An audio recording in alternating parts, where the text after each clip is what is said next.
Lanjar Sucipto, Pak. Pak Lanjar Sucipto. Saya manggilnya apa nih? Pak siapa? Lanjar. Iya, Lanjar juga boleh. Oke, silakan Pak Lanjar.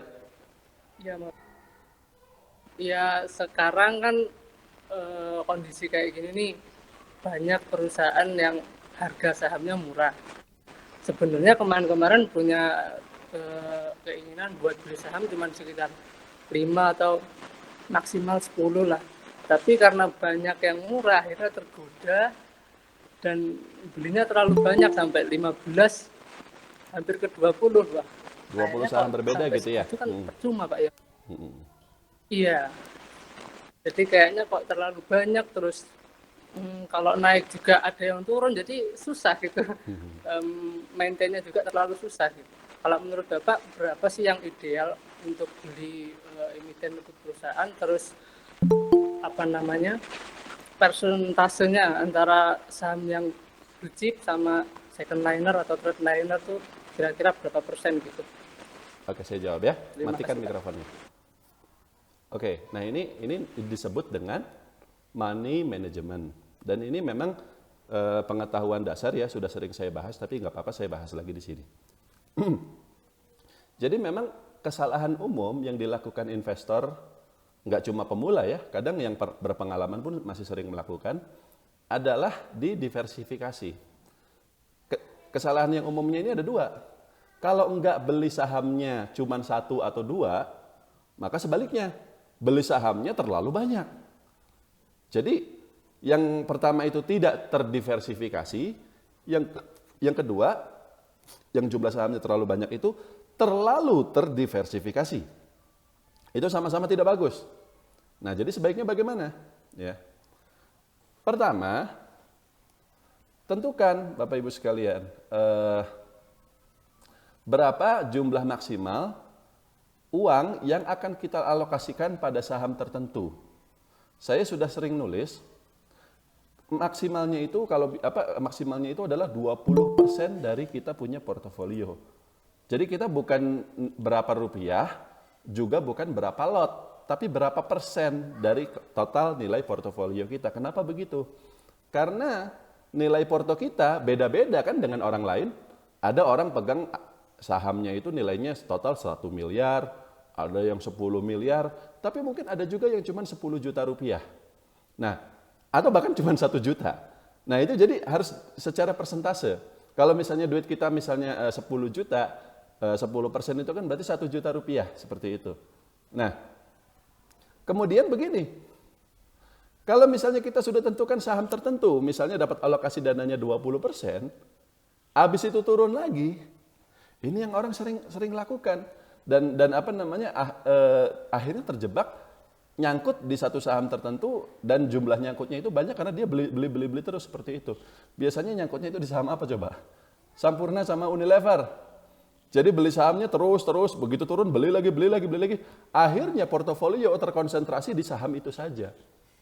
50% atau bahkan lebih dari itu portofolio terfokus di satu saham itu saja, dan saham itu turun terus. Jadi kan kinerja portofolio kita jadi nggak karuan kan, seperti itu. Jadi rule pertamanya itu, tentukan maksimalnya kita berapa kalau mau beli saham tertentu. Kalau misalnya turun, sedangkan kita belinya sudah maksimal, jangan beli lagi. Idealnya sekitar 20% dari portofolio. Jadi kalau misalnya tiap-tiap saham kita 20%, berarti kan total kita pegang 5 saham. Ngerti Pak Lanjar? Jadi 100% total kan, seperti itu. Jadi tetap terdiversifikasi, tetap 5 cukup lah, nggak terlalu sedikit seperti itu. Yang kedua, tentukan juga batas minimal. Tadi Pak Lanjar bilang, saham ini murah, saham itu murah, semuanya dibeli. Kadang-kala mungkin karena pengen coba-coba dulu, akhirnya apa? Belinya satu lot. Ya kan? Satu lot, nilai pembeliannya berapa? 100.000. Dia naik 10%, cuma untung berapa? 10.000 perak. Ya nggak ngaruh dong ke nilai portofolio kita secara keseluruhan. Iya kan? Nah, jadi tentukan batas minimal. Berapa minimalnya? 5% dari nilai portofolio kita. Jadi gini, kalau kita nemu saham yang bagus, yang murah segala macam, itu kan tingkat confidence kita itu bisa tidak sama gitu loh dengan saham lain yang sudah kita pegang.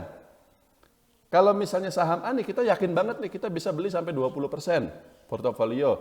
Terus kita nemu saham B, dia bagus, dia murah, tapi ini kok perusahaannya saya dengar-dengar manajemennya nggak bagus ya, suka goreng saham misalnya, ya kan? Nah, akhirnya kita nggak cukup pede untuk beli saham itu sebanyak 5% porto. Kita pengen coba-coba aja dulu, satu lot dulu lah. Nah itu yang nggak boleh. Kalau kita tidak cukup yakin untuk beli minimal sebanyak 5% portofolio, mendingan nggak usah. Mendingan nggak usah. Cuma menuh-menuhin portofolio kita aja. Nanti porto kita itu jadi kayak supermarket, serba ada gitu loh. Semuanya ada tapi nggak jelas gitu loh. Gitu. Nah, jadi nanti kita juga jadi pusing ininya ya, apa namanya? Ngelolanya. Ketiga, maksimalnya berapa jumlah saham di portofolio kita dalam satu waktu? Kalau minimalnya sih sekitar 5, 6, atau 7 saham berbeda. Kalau misalnya kurang dari itu, artinya kan ada saham-saham tertentu yang kita pegangnya terlalu banyak, iya kan? Misalnya kalau kita pegangnya cuma 3 saham, berarti kan masing-masing saham dapat alokasi dananya 35%. Itu terlalu banyak, iya kan? Nah, tapi kalau 5 kan berarti masing-masing 20%. Kalau 7 ya berarti ada yang 20, ada yang 15, ada yang 10%. Jadi minimal segitu 7 saham. Maksimalnya berapa? 12 lah, 12 atau 13. Artinya apa? Kalau kita di satu waktu, porto kita sudah berisi 12 saham berbeda, ya. Dan 12 saham berbeda ini juga sebaiknya dari sektor-sektor yang berbeda juga. Dan ada 2 atau 3 saham dari sektor yang sama.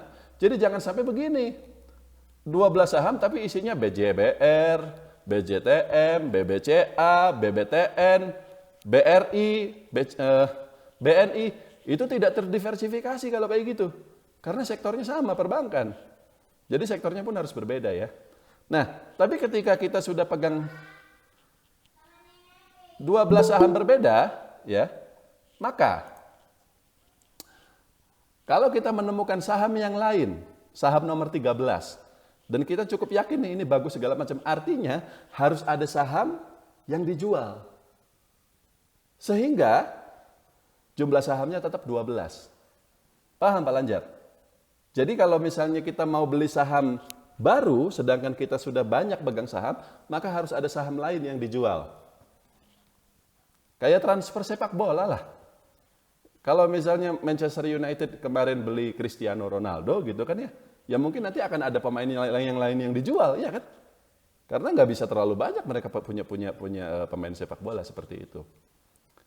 Nah terakhir, soal berapa blue chip, berapa second liner. Idealnya 50-50 aja. Asumsinya namanya blue chip risikonya lebih rendah ya.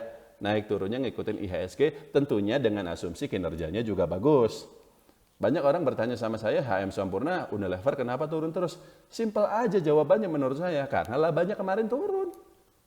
Tapi kalau misalnya kinerjanya bagus dan valuasinya juga sudah rendah, ya dia nggak akan turun lagi. Telkom contohnya, itu kinerjanya masih bagus. Nggak ada masalah, termasuk perbankan-perbankan juga dia turun lebih karena CKPN saja. Jadi tetap meskipun blue chip, tapi kita lihat juga kinerja fundamentalnya seperti itu. Insya Allah itu risikonya rendah. Jadi itu sebagai bumper lah seperti itu. Nah yang separuhnya lagi, ya untuk yang agresif, untuk yang menyerang gitu istilahnya. Jadi untuk saham-saham yang second liner, termasuk yang kita berharap sahamnya bisa menjadi multi bagger suatu hari nanti. Saya selama ini seperti itu. Meskipun harus saya akui juga belakangan ini saya agak lebih banyak ke yang second liner. Blue chipnya nggak banyak karena itu tadi ya, banyak saham-saham blue chip yang kinerjanya juga kurang memuaskan di tahun 2020 kemarin dan di 2021 ini. Mungkin nanti di tahun 2022 baru kinerja Unilever dan seterusnya akan lebih baik, tapi untuk saat ini saya lebih banyaknya di saham-saham kecil yang memang secara kinerja lebih baik dan valuasinya juga masih murah. Kurang lebih seperti itu Pak Lanjar, sudah cukup? Satu lagi Pak, Bapak kira-kira menyimpan sahamnya cukup di satu sekuritas atau dipecah di sekuritas yang berbeda? Oke, saya jawab. Atau gitu. Kalau saya sendiri sih punya 3 rekening ya. Satu yang rekening utama, which is seluruh duit saya ditaruh di situ. Saya nggak punya investasi lain lagi. Dan itu untuk investasi berdasarkan value investing. Jadi bisa dibilang semi trading juga itu. Jadi kalau misalnya setelah 3 bulan ada saham bagus, saham yang lama saya pikir udah nggak begitu bagus, kita jual. Kita belikan saham yang baru. Jadi agak-agak trading, tapi jangan bayangkan tiap hari ya, saya beli hari ini jual besok, nggak begitu, sama sekali nggak begitu. Yang kedua adalah rekening yang saya menyebutnya rekening cermin, yang saya masukkan di layanan e-book market planning yang bulanan itu, untuk saya tunjukkan ke orang-orang, nih saya beli saham ini, saya jual saham itu, seperti itu. Itu nilai rekening awalnya 1 miliar dulu waktu pertama kali dibikin ya, tahun 2020 awal. Bulan Maret crash, 1 miliar itu tinggal sisa berapa coba?